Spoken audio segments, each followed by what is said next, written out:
Il est de retour pour ses résultats sportifs du week-end. Mickaël Elmidoro, bonsoir. Bonsoir Grégory. Alors l'actualité sportive encore une fois chargée. On va commencer cette chronique en prenant notre respiration.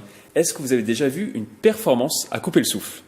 Écoutez, vous allez nous en parler. Voilà, c'était le cas ce dimanche au centre aquatique de Saint-Cyr-l'École. Le franco-cubain Andy Cabrera Avila, que vous voyez à l'image avec son aileron de dauphin, a réalisé un nouveau record. Après avoir nagé en apnée dynamique pendant 6 heures et 12 heures ces dernières années, cette fois-ci, il n'a respiré que 4 minutes et 12 secondes pendant 6 heures d'apnée statique. C'est énorme.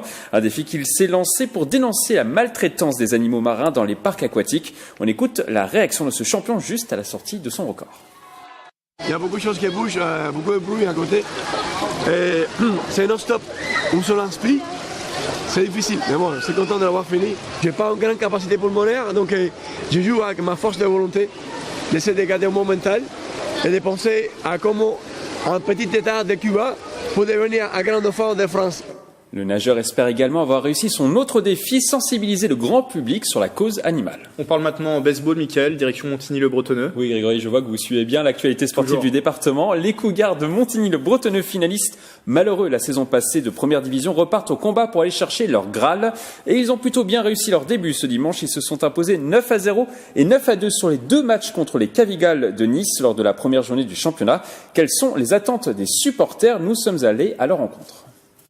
Qui remporte le championnat et qui retourne en finale. L'année dernière, je crois qu'ils étaient en finale, si je dis pas de bêtises. Donc, qui retourne en finale et qui gagne.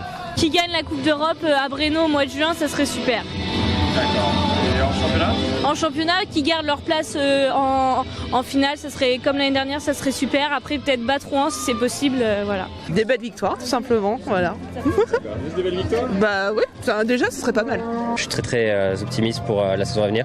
Il y a une très bonne cohésion de groupe et je pense que le travail de cet hiver va payer et qu'on ira encore plus loin cette année, non seulement national et puis aussi la Coupe d'Europe, tout ça.